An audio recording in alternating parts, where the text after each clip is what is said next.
네, 매일 아침 여러분이 정말 무수히 많은 뉴스들을 접하겠죠. 그런데 그 중에서 꼭 알아야 될 뉴스만 선별해서 여러분들한테 떠먹여드리는 뉴스픽 시간입니다. 염재인 뉴스토마토 기자 나와 계시는데요. 안녕하세요. 안녕하세요. 네, 오늘도 얼마나 맛있는 뉴스를 저희들에게 소개해 주실지 궁금한데, 어제 사실은 청와대에서 발표한 통일부에서도 같이 이제 발표한 내용이 참 신기했는데, 남북한 통신 연락선이 복원되었다. 네. 그랬는데 이게 지난 4월부터 계속해서 접촉을 하고 있는 와중에 나온 아주 좋은 그런 결과였었죠. 네. 자, 이 얘기 한번 해볼까요? 네. 남북이 어제 오전 10시부터 그동안 단절됐던 남북한 통신 연락선을 복원하기로 했습니다. 네. 이번 통신 연락선 복원은 북한이 판문점 채널을 비롯한 남북한 모든 통신 연락선을 일방적으로 끊은 지 413일 만에 이뤄진 것입니다. 네. 네. 그때 그냥 팍 폭파되는 그 순간이 사실 기억에 남았었는데 어쨌든 반가운 소식이긴 한데 이게 이렇게 전격적으로 진행이 돼서 모두들 좀 놀라고 있지 않습니까? 이게 어떻게 된 그렇습니다. 거예요? 네, 이번 통신 연락선 복원은 문재인 대통령과 김정은 북한 국무위원장이 합의한 결과인데요. 두 정상은 지난 4월부터 여러 차례에 걸쳐서 친서를 교환하면서 남북관계 회복 문제에 대해 소통을 했다고 합니다. 청와대는 남북 정상은 남북한 신뢰 회복, 상호 신뢰를 회복하고 관계를 다시 진전시켜 나가자는 데에 대해서도 네. 뜻을 같이 했다고 전했습니다. 그래서 이로써 남북은 그동안 멈췄던 대화를 다시 재개할 발판을 마련하게 됐습니다. 네, 문재인 대통령 사실 초창기에는 북한과의 관계 개선, 북한의 핵 완전 제거 이런 것들 때문에 매우 기대를 받다가 네. 하노이 노딜 이러면서 그냥 거의 요즘에 좀 기대가 없었었는데 이번을 계기로 해서 뭔가 좀 획기적 변화가 있으면 좋겠습니다. 자, 그리고요. 어제 정말 뜨거웠습니다. 윤석열 전 검찰총장의 부인 김건희 씨하고 어떤 사적인 관계를 맺어왔다라고 얘기되어지는 양 전 검사 그 어머니죠, 어머니. 네. 어머니하고의 그 인터뷰가 사실은 이제 한 유튜브 채널을 통해서 밝혀지면서 윤석열 전 총장의 대선 가도에 빨간불이 켜졌는데요. 이건 무슨 얘기인가요? 네네. 윤석열 전 검찰총장의 부인인 김건희 씨가 네. 결혼 전 양재택 전 검사와의 동거설에 대해 부인했지만 네. 어제 양 전 검사의 모친이 자신의 아들과 김건희 씨가 동거했다고 주장하고 나섰습니다. 양 전 검사의 모친은 인터넷 매체 인터뷰에서 끝까지 완전하게 마무리를 해야 하는데 다른 남자한테 시집을 갔다고 주장했습니다. 네. 끝까지 완전하게 마무리해야 된다. 이건 이제 양 전 검사랑 네. 김건희 씨가 결혼을 해서 잘 살았어야 되는데 갑자기 중간에 배신했다 뭐 이런 얘기인가 봐요? 네. 중간에 이제 다른 남자라는 게 이제 윤석열 전 검찰총장을 네. 지칭하는 것으로 보입니다. 네, 그리고 또 더 중요한 게 있죠. 현재 김건희 씨하고 윤석열 전 총장이 같이 살고 있는 서초동에 있는 아크로비스타라는 그 주상복합 아파트.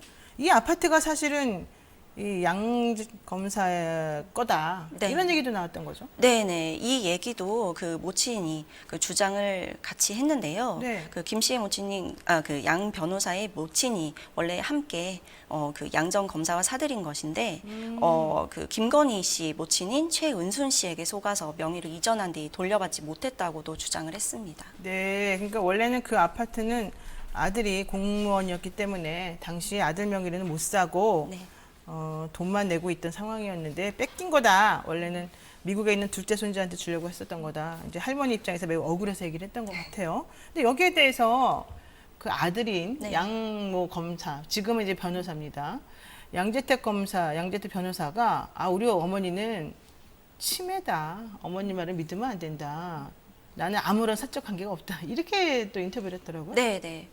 양 전 검사 측도 어제 입장을 발표했는데요. 네. 김건희 씨와는 어떠한 사적 관계도 없었다면서 기자가 의도를 갖고 유도한 것이라고 일축했습니다. 네.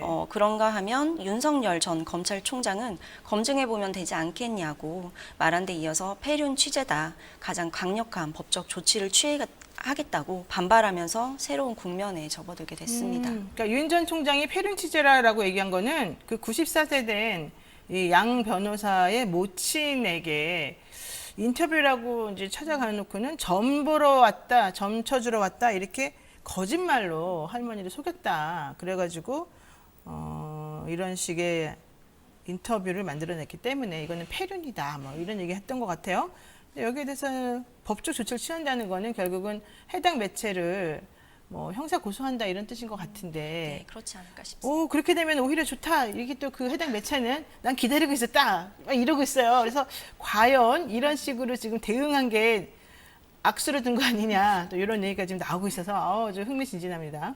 자, 그 얘기는 조금 더 취재가 되면 얘기를 해보도록 하고요. 마지막으로 세월호 기업공간 광화문에 있는 세월호 기업공간을 지금 오세훈 서울시장이 철거한다고 그러면서 아이고 시끄러웠어요. 이거 어떻게 되는 겁니까? 네, 세월호 유가족들이 서울 광화문 광장 남층에 있는 그 기업 공간을 자진 철거하기로 결정했습니다. 네. 광화문 광장 공사를 위해서 철거가 필요하다는 서울시의 입장을 받아들인 건데요. 2019년 4월부터 2년 동안 이 자리를 지켜왔던 유족들은 그 전시물들을 일단 서울시 의회로 임시 이전하고 대책 마련을 요구한다는 계획입니다. 네. 아, 정말 생떼 같은 애들 그렇게 정말 보내버리고 너무너무 힘들었던 부모님들일 텐데 결국 어쨌든 이전을 하게 되는 겁니다. 그러면 기업광장, 이 광화문 광장에 있는 기업공간에 있던 이 물건들이나 이런 것들은 어디로 가는 거예요, 그러면? 네, 일단은 서울시 그 의회로 임시 이전을 하고요. 네. 근데 이제 유족들은 광화문 재구조화 공사가 끝나면 다시 광화문 광장에 다시 세월호를 기억할 수 있는 공간과 프로그램 등을 마련해야 한다는 입장입니다. 네, 하지만 서울시는 새 광장의 시설물 추가 설치는 협의 대상이 아니라면서 강경한 태도를 보이고 있습니다. 네. 네, 때문에 그 광화문 광장 공사가 끝난 이후에 기업 공간이 다시 광장에 마련될지는 아직까지는 불투명한 상황입니다. 유족들 입장에서는 아직까지 매우 불안한 그런 상태이겠네요. 네. 네, 좋습니다. 네, 염재인 기자하고는 여기까지 얘기 나누겠습니다. 고맙습니다. 네, 지금 여러분께서는 노영희의 뉴스 인사이다 듣고 계십니다.